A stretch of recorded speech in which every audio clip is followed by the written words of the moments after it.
Alright, today I'm going to be sharing with you a quick overview and some background details of my project for this summer course. So I created the JCS, the Jefferson Central School, FACS, Family and Consumer Science, home ec, audio library. My students complete, this is something that I actually did try to use already and I'm going to keep editing, but I'm going to keep using it. My students complete something called ALAs, or alternative lab assignments. So my classroom is pretty small.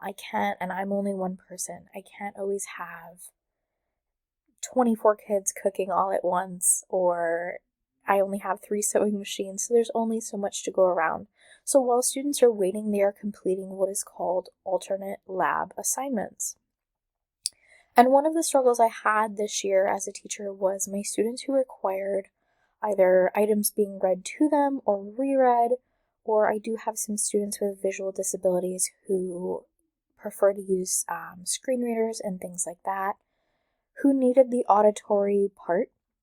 And this is also a digital tracking system for myself, so it makes things a little bit easier to keep track of. Upon looking, I'm going to show you around more. Upon looking at the homepage and the other pages, you're probably thinking, wow, like this looks so plain that it almost looks lazy.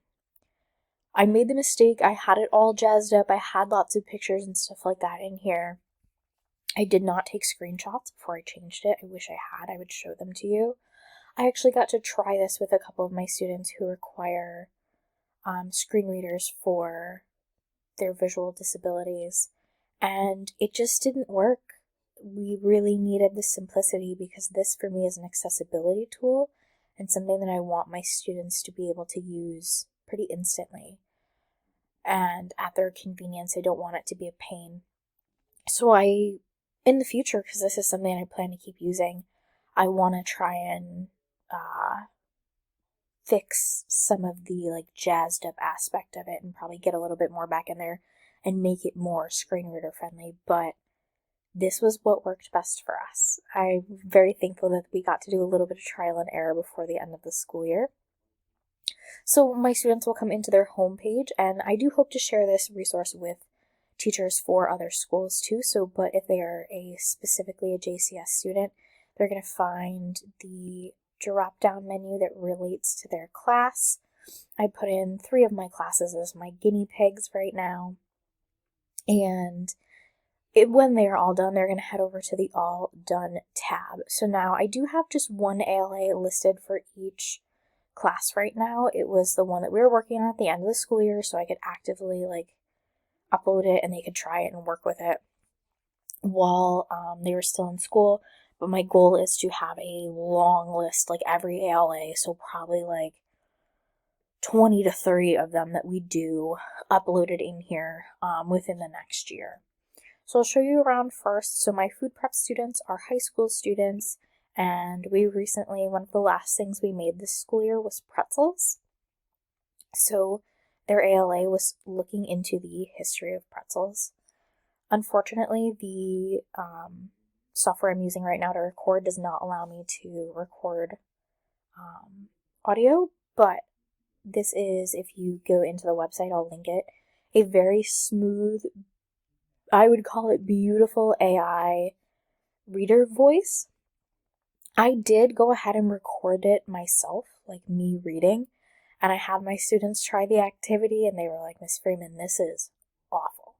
They were like, "It's just so weird to hear you talking like this," and the audio wasn't always super clear in parts, and they didn't like that it wasn't consistent. It sounded, good in the history section, but we would go into the questions and it would have kind of a different tone to it, the microphone would pick up things a little bit different. And they wanted the consistency. So that was where the screen reader came in. I chose to upload these all onto YouTube so that they have the option to access them on YouTube. And I did go ahead and close caption all of them. For my students that need closed caption, my students are provided this paper copy as well for every activity that we do. I don't know why this looks so blurry in this photo, but this looks a lot clearer when you open it up onto YouTube. I also chose YouTube because YouTube has the great features of speeding things. Oh, the quality's really low, that's why. Of speeding things up and slowing things down. So if they need a custom playback speed and subtitles as well, they also have the option to auto-translate it. I do not currently have any students whose first language is not English, but if you do, or if I do have a student in the future that needs that, this is a great tool to have, and it's already done for me. So this is right now going through and reading the passage to them. And if we switch over to the questions section for the history of pretzels, they're going to get the same thing for, I believe this one had 10 questions. There were 10 questions for this video, or not this video, this reading, that students answer individually by themselves. That's the first part of the ALA. They read the literature and then they need to go in and answer the questions by themselves. And they have the choice of doing this either on a separate sheet of paper or typing it and emailing it to me. And you'll see in the digital tracking later why that's relevant. So same thing, they can use this if they would like the questions read to them. They can scroll back and forth. They can open it into another tab to have both open so they can scroll back and forth around to listen to the history one, go back and forth. Same thing, my 7th grade students just finished their sewing unit at the end of the year, so we had our sewing things and why people should learn to sew, this one and their questions as well. And for my baking folks, their last ALA was talking about famous chefs. So this has their 10 famous chefs assignment and the 10 famous chefs questions. Over here on the All Done tab, I placed my rubric that I use for grading their ALAs. So before submitting their work, I want them to look at the rubric, think about the rubric. Even if my students choose to do their ALA totally on paper, like not using the audio library, they still need to go do this and turn in this form because they finish ALAs at different times, because the group that did an ALA first is going to finish the ALA before the group that was, cooking in the kitchens and is now doing the ALA. So I like to know and keep track of. It also helps with their accountability of when they are done with the ALA. And I like them to look at the rubric because sometimes they look at the rubric and they're like, wow, I did kind of a lazy job with this. I need to go back and fix it or I'm going to be upset with my grade. So they have a very simple, it's very general because the ALAs range in topics. You can see we went from talking about pretzels to sewing to Food Network chefs. So it's a very broad rubric, but it provides them with a great foundation of their needs and what they need to do, and then how many points if they kind of go through and count and be like, oh, where will I get with these points? That's where they're going to get. And then they have an All Done Google form down here to fill out below. So they fill out their name, their class. I do have some high schoolers who are in multiple classes.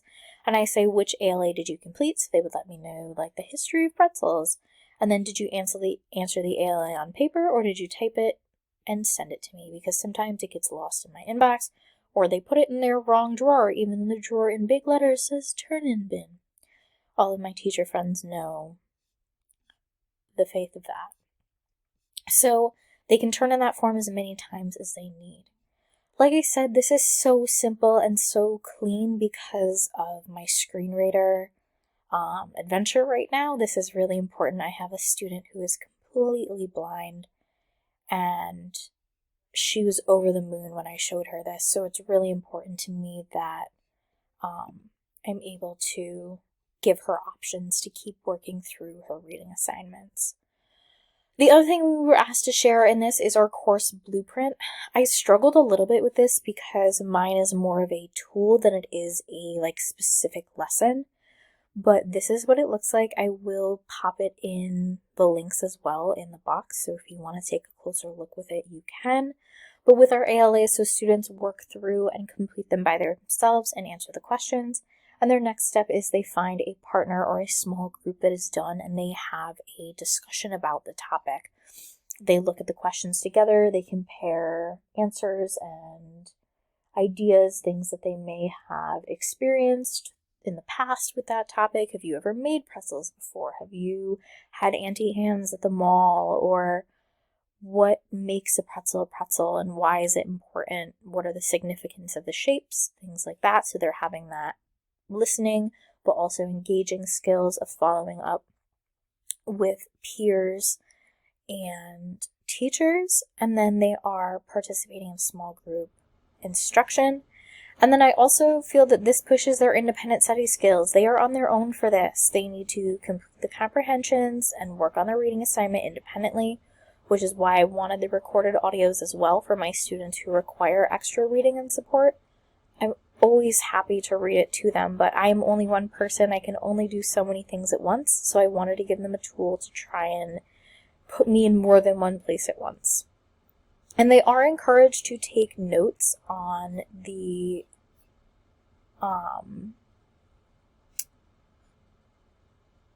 audios or their readings so that they can look back in their notes later on, because that is teaching them study skills kind of like lecture style. So if they plan on going to college or anything like that, they're more used to having lectured notes that they need to record themselves. Oh no, I don't know that you were able to see that. I'm going to go back in and make sure that you could see everything in my learning blueprint. But all in all, my goal for them is to complete the weekly ALA by following study strategies and group discussions so that they can improve their skills and continue to learn. Bye!